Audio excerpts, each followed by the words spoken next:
Hello, आप सभी कैसे हैं। आप सभी का मेरे यूट्यूब चैनल करेंट एग्जाम में स्वागत है। आज हम लोग एसएससी जीडी एग्जाम के लिए जीके जीएस के महत्वपूर्ण प्रश्नों को देखेंगे। ये सभी प्रश्न आपके एसएससी जीडी एग्जाम के लिए बेहद ही महत्वपूर्ण होने वाले हैं, अतः आप लोग वीडियो को शुरू से लेकर आखिरी तक जरूर देखिएगा और सभी प्रश्नों को अच्छे से याद कर लीजिएगा। अगर आपको किसी भी प्रश्न का सही जवाब पता होगा तो मुझे कमेंट करके जरूर बताइएगा और वीडियो पसंद आए तो लाइक कीजिएगा। चलिए आइए एक एक करके शुरू करते हैं। सम्राट अकबर का वित्त मंत्री कौन था? सही आंसर क्या होगा? तो सम्राट अकबर जो था इसका वित्त मंत्री कौन था? तो टोडरमल। टोडरमल जो था वह सम्राट अकबर का वित्त मंत्री था। मुगल शासक, एकमात्र मुगल शासक अकबर जो था वह क्या था? पढ़ा लिखा नहीं था। एक क्वेश्चन पूछता है कि कौन सा मुगल शासक अनपढ़ था, तो आपका आंसर क्या होगा? मुगल सम्राट अकबर जो था वह पढ़ा लिखा नहीं था। जिसका वित्त मंत्री कौन था? तो टोडरमल था। भारत के कितने राज्यों में विधान परिषद है? महत्वपूर्ण प्रश्न है। भारत के कितने राज्य हैं जहां पर विधान परिषद है? तो भारत के 6 राज्य हैं जहां पर विधान परिषद है। इन 6 राज्यों का आप लोग नाम याद रखिएगा। कौन कौन से 6 राज्य हैं भारत के जहां पर विधान परिषद है? तो बिहार राज्य है, उत्तर प्रदेश राज्य है, महाराष्ट्र राज्य है, और कौन सा राज्य है? तो आपका कर्नाटक राज्य है। कर्नाटक के बाद कौन सा राज्य है? तो आपका आंध्र प्रदेश राज्य है, और आंध्र प्रदेश के बाद जो छठा राज्य है वो कौन सा है? तेलंगाना। आपके ये 6 राज्य हैं जहां पर क्या है? विधान परिषद। विधान परिषद क्या होता है? जिस तरह से केंद्र में राज्यसभा और लोकसभा होता है, उसी प्रकार से राज्य में भी क्या होता है? विधानसभा और विधान परिषद होता है। विधानसभा जो होता है लोकसभा के जैसा होता है, और विधान परिषद जो होता है राज्यसभा के तरह होता है। जिस प्रकार से राज्यसभा भंग नहीं होता है उसी प्रकार से विधान परिषद भंग नहीं होता है, और विधान परिषद के सदस्यों का कार्यकाल 6 वर्ष का होता है। लेकिन भारत के सभी राज्य में विधान परिषद नहीं है। भारत के केवल 6 ऐसे राज्य हैं जहां पर विधान परिषद है, जैसे बिहार है, उत्तर प्रदेश है, महाराष्ट्र है, कर्नाटक है, आंध्र प्रदेश और तेलंगाना। इन्हीं 6 राज्यों में क्या है? तो विधान परिषद। आपसे क्वेश्चन कैसे पूछेगा? आपसे ये नहीं पूछेगा कि विधान परिषद भारत के कितने राज्यों में है। ये थोड़ा आसान हो जाएगा। आपसे क्या करेगा? बोल देगा 4 ऑप्शन में 4 राज्यों का नाम दे देगा, बिहार, यूपी, कर्नाटक और हरियाणा, और पूछ देगा निम्न में से किस राज्य में विधान परिषद नहीं है ना। बिहार, यूपी, कर्नाटक और हरियाणा ऑप्शन दे देगा और पूछेगा इनमें से किस राज्य में विधान परिषद नहीं है। तो जब तक आपको 6 राज्यों का नाम पता नहीं रहेगा तब तक आप नहीं कर पाएंगे कि हरियाणा जो है, हरियाणा में विधान परिषद नहीं है। पुस्तक गुलामगिरी के रचनाकार कौन है? सही जवाब आपका क्या होगा? तो पुस्तक गुलामगिरी के जो रचनाकार हैं यह ज्योतिबा फुले हैं। ज्योतिबा फुले पुस्तक गुलामगिरी के क्या हैं? रचनाकार। सही आपका आंसर क्या होगा? ऑप्शन बी होगा। मित्र मेला क्रांतिकारी संगठन के संस्थापक कौन थे? तो मित्र मेला क्रांतिकारी संगठन के जो संस्थापक थे वह वीर सावरकर थे। इनका पूरा नाम था विनायक दामोदर सावरकर। विनायक दामोदर सावरकर इनका पूरा नाम था, वीर सावरकर का, जिन्होंने 1899 ईस्वी में, कब किया था? 1899 ईस्वी में महाराष्ट्र के नासिक में मित्र मेला क्रांतिकारी संगठन का स्थापना किया था। महाराष्ट्र के नासिक में, बात याद रखिएगा, 1899 ईस्वी में किया था। मित्र मेला क्रांतिकारी संगठन की स्थापना वीर सावरकर ने, पूरा नाम था विनायक दामोदर सावरकर। इसी मित्र मेला क्रांतिकारी संगठन का नाम बदल दिया जाता है 1904 ईस्वी में, है ना। 1904 ईस्वी में इसका नाम बदल के क्या किया जाता है? तो अभिनव भारत सोसाइटी। आपसे एक प्रश्न पूछता है कि अभिनव भारत सोसाइटी की स्थापना कब हुई थी? पूछा जाता है, पूछा गया है एसएससी जीडी एग्जाम में। अभिनव भारत सोसाइटी किया गया। क्या किया गया? अभिनव भारत सोसाइटी। इसका नाम बदल के 1904 में कर दिया जाता है मित्र मेला क्रांतिकारी संगठन का। तो अगर आपसे ये पूछ ले कि अभिनव भारत सोसाइटी की स्थापना कब हुई थी, तो 1904 में, और मित्र मेला क्रांतिकारी संगठन का ही नाम बदल करके अभिनव भारत सोसाइटी आता है। तो इन सारे पॉइंट को आप लोग याद रखिएगा। पशुपति नाथ का मंदिर कहां पर है? सही आपका आंसर क्या होगा? तो पशुपति नाथ का जो मंदिर है यह नेपाल देश में है। पशुपतिनाथ का मंदिर। मिथुन नामक पशु नस्ल कहां पर पाई जाती है? तो ये जो मिथुन नामक पशु नस्ल है यह मुख्य रूप से अरुणाचल प्रदेश में पाई जाती है। मिथुन नामक पशु नस्ल, है ना। ये जो मिथुन नामक पशु नस्ल है यह गायों के जैसी होती हैं। कैसी होती हैं? तो गाय के जैसी होती हैं। इनको मिथुन नामक पशु नस्ल को अरुणाचल प्रदेश में क्या कहा जाता है, तो गयाल कहा जाता है। मतलब गयाल के नाम से भी जाना जाता है मिथुन नामक जो पशु नस्ल है। अगर आपसे क्वेश्चन एक पूछ ले कि अरुणाचल प्रदेश का राजकीय पशु क्या है, अरुणाचल प्रदेश का राजकीय पशु क्या है, तो आपका आंसर जानते हैं क्या होगा, यही मिथुन होगा। ठीक है, मिथुन जो है यह अरुणाचल प्रदेश का क्या है, तो राजकीय पशु भी है आपका मिथुन। तो ये सारी बातें आप लोग ध्यान में रखिएगा। मनुष्य एक सामाजिक प्राणी है, यह कथन किसका है। अगर आप लोगों को ये वीडियो पसंद आए तो एक लाइक जरूर कीजिएगा, और अगर आप लोग इस चैनल पर नए होंगे तो सब्सक्राइब भी कर लीजिएगा। मनुष्य एक सामाजिक प्राणी है, यह कथन किसका है, तो यह कथन महान दार्शनिक अरस्तु का है। अरस्तु ने कहा था कि मनुष्य क्या है, एक सोशल प्राणी है, सामाजिक प्राणी है। मनुष्य जानवरों के जैसा नहीं होता है कि वो अकेले भी रह सकता है, इस समाज की, इस लोगों की जरूरत होती है मनुष्य को। तो कहा गया है अरस्तु के द्वारा कि मनुष्य क्या है, एक सामाजिक प्राणी है। किसकी वेधन क्षमता सबसे अधिक होती है। अगर आप लोगों को ये वीडियो पसंद आए तो एक लाइक जरूर कीजिएगा, और अगर आप लोग इस चैनल पर नए होंगे तो सब्सक्राइब भी कर लीजिएगा, ताकि इसी तरह का वीडियो सबसे पहले आप तक पहुंचता रहे। किसकी वेधन क्षमता जो होती है सबसे ज्यादा होती है, तो आपको याद रखना है गामा किरण। गामा जो किरणें होती है ना, इनकी वेधन क्षमता क्या होती है, सबसे अधिक होती है। बगलिहार बांध परियोजना किस नदी पर है, तो बगलिहार जो बांध परियोजना जो है यह चिनाब नदी पर है। चिनाब नदी पर है बगलिहार बांध परियोजना, और ये कहां पर है, तो जम्मू कश्मीर में है।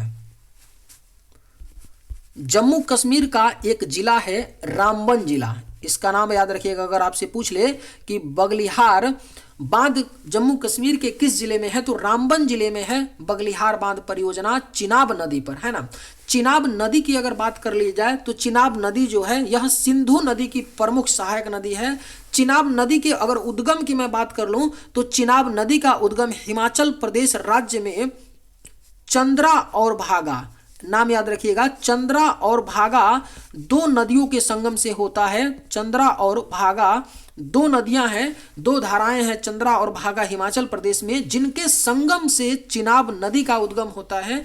चिनाब नदी सिंधु नदी की एक बड़ी सहायक नदी है, और बगलिहार बांध परियोजना इसी चिनाब नदी पर स्थित है, जम्मू कश्मीर के रामबन जिले में। राजा मिहिर भोज किस राजवंश से था, तो राजा मिहिर भोज जो थे वह गुर्जर प्रतिहार राजवंश के एक प्रतापी शासक थे, राजा मिहिर भोज। सय्यद राजवंश का संस्थापक कौन था, महत्वपूर्ण प्रश्न है। सय्यद राजवंश के जो संस्थापक थे वो कौन थे, तो खिज्र खां थे। खिज्र खां जो थे वह सय्यद राजवंश के संस्थापक थे। मारफती किस देश की पारंपरिक लोकगीत है, तो मारफती जो है कौन से देश की पारंपरिक लोकगीत है, तो यह बांग्लादेश, अपना जो पड़ोसी देश है बांग्लादेश, इसका एक पारंपरिक लोकगीत है। इसका क्या नाम है, तो मारफती। भूटान का राष्ट्रीय पक्षी कौन सा है, तो अपना पड़ोसी भूटान देश है। महत्वपूर्ण प्रश्न हो जाता है, जितने भी पड़ोसी देश हैं यहाँ का राष्ट्रीय पक्षी, राष्ट्रीय पशु, ये सारा आप लोग याद रखिएगा। भूटान का अगर राष्ट्रीय पक्षी की बात कर लेते हैं तो काला कौवा है। काला कौवा क्या है, तो भूटान देश का राष्ट्रीय पक्षी है। अगर राष्ट्रीय पशु पूछ ले आपसे भूटान का, तब आप जवाब क्या देंगे, तो राष्ट्रीय पशु जो है भूटान का वो क्या है, ताकिन है। क्या नाम है इसका, ताकिन। ताकिन जो है क्या है, तो आपका भूटान का राष्ट्रीय पशु है, और राष्ट्रीय पक्षी क्या है, तो काला कौवा है। तनाख किस धर्म का एक पवित्र ग्रंथ है, तनाख जो है कौन से धर्म का एक पवित्र ग्रंथ है, तो यह यहूदी धर्म का क्या है, एक पवित्र ग्रंथ क्या है, तनाख। तनाख जो है यहूदी धर्म का एक पवित्र ग्रंथ है। अफीम युद्ध किन दो देशों के बीच लड़ा गया था, अफीम का जो युद्ध हुआ था यह दो देश चीन और इंग्लैंड के बीच हुआ था। चीन में एक किंग राजवंश था, चीन में क्या था, एक आपका किंग राजवंश हुआ करता था, जिसके बीच हुआ था इंग्लैंड और चीन के किंग राजवंश के बीच दो अफीम युद्ध होते हैं। प्रथम अफीम युद्ध जो है ये कब होता है, प्रथम अफीम युद्ध जो है चीन और इंग्लैंड के बीच 1839 से लेकर के 1842 ईस्वी तक होता है प्रथम अफीम युद्ध। और प्रथम अफीम युद्ध में चीन पराजित होता है, जिसकी वजह से हांगकांग को सौंपना पड़ता है इंग्लैंड को, है ना। तो याद रखिएगा, जो हांगकांग था यह पहले चीन के पास ही था, लेकिन प्रथम अफीम युद्ध हारने के बाद चीन को हांगकांग को सौंपना पड़ता है इंग्लैंड को। और जो दूसरा अफीम युद्ध हुआ था, इसके बारे में भी आप लोग याद रखिएगा, 1856 से लेकर के 1860 तक दूसरा अफीम युद्ध हुआ था। और इस अफीम युद्ध में भी चीन पराजित होता है और इंग्लैंड क्या होता है, विजयी होता है। बांग्लादेश की सबसे लंबी नदी कौन सी है?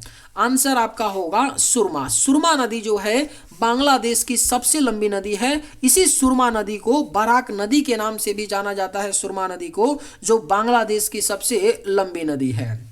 प्रथम लोकायुक्त किस राज्य में स्थापित किया गया था? कौन सा राज्य था जहां पर प्रथम लोकायुक्त को स्थापित किया गया था? तो यह महाराष्ट्र राज्य था। महाराष्ट्र राज्य ने सर्वप्रथम लोकायुक्त बिल को पास किया था 1971 में। और इसी 1971 के लोकायुक्त बिल के तहत 1972 में 1972 ईस्वी में महाराष्ट्र क्या करता है, तो प्रथम लोकायुक्त की नियुक्ति करता है।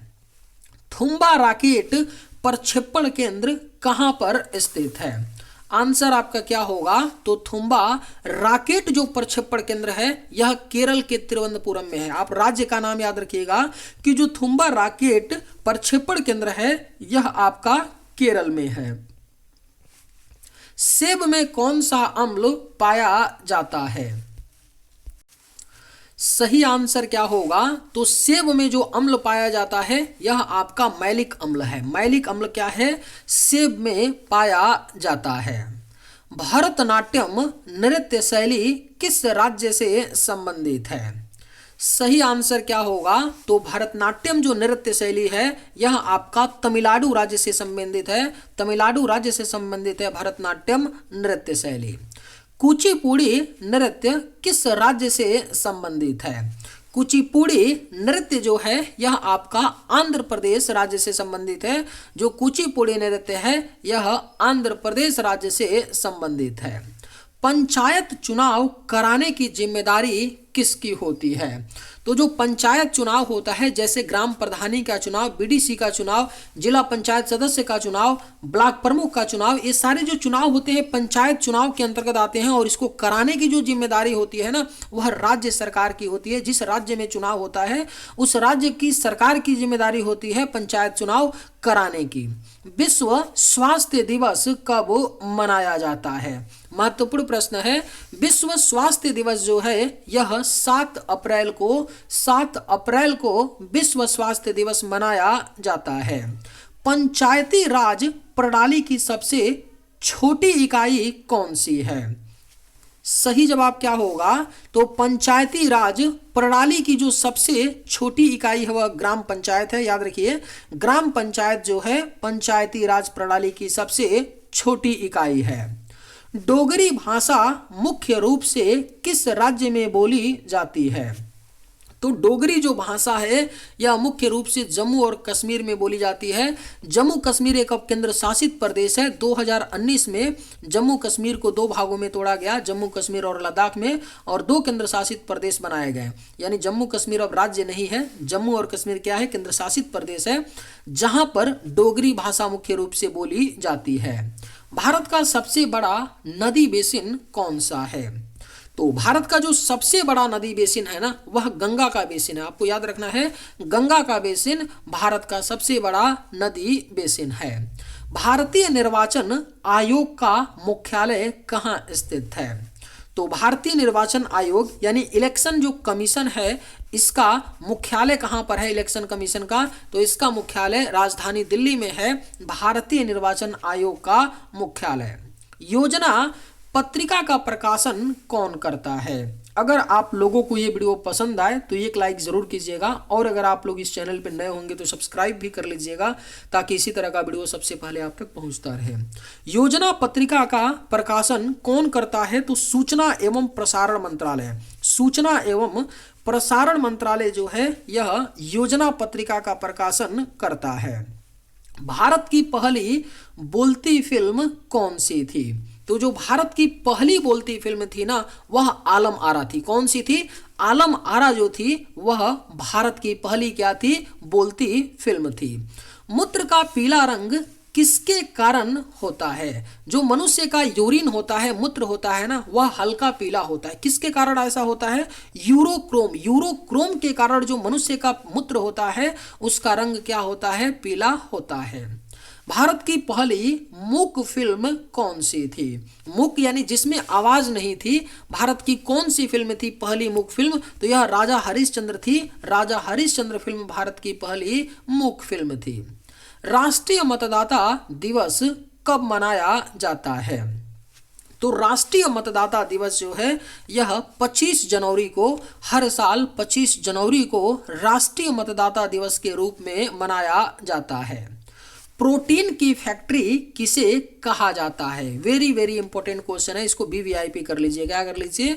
वीवीआईपी कर लीजिए। वेरी वेरी इंपॉर्टेंट क्वेश्चन है। प्रोटीन की फैक्ट्री जो है राइबोसोम, रट लीजिए, राइबोसोम को प्रोटीन की फैक्ट्री कहा जाता है। कोशिका का शक्ति केंद्र किसे कहा जाता है? सही आंसर होगा कोशिका का जो शक्ति केंद्र है, या किसको कहते हैं? माइटोकॉन्ड्रिया। माइटोकॉन्ड्रिया को कोशिका का शक्ति केंद्र या कोशिका का ऊर्जा घर कहा जाता है, माइटोकॉन्ड्रिया को। राज्य विधानमंडल का अस्थाई उच्च सदन क्या कहलाता है? तो जो राज्य विधानमंडल का अस्थाई उच्च सदन होता है वह विधान परिषद कहलाता है। विधान परिषद भारत के केवल 6 राज्यों में है, उत्तर प्रदेश, बिहार, कर्नाटक, महाराष्ट्र, तेलंगाना और आंध्र प्रदेश में। विधान परिषद जो होता है वह विधानमंडल का उच्च सदन होता है, और निम्न सदन जो होता है विधानमंडल का वह विधानसभा होता है। भारत माता पेंटिंग के चित्रकार कौन थे? तो भारत माता पेंटिंग के जो चित्रकार थे अवनींद्रनाथ टैगोर थे। कौन थे? इनका नाम याद रखिए, अवनींद्रनाथ टैगोर थे जो भारत माता पेंटिंग के चित्रकार थे, जिन्होंने 1905 ईस्वी में भारत माता पेंटिंग को बनाया था। विधानसभा के सदस्यों का कार्यकाल कितने वर्ष का होता है?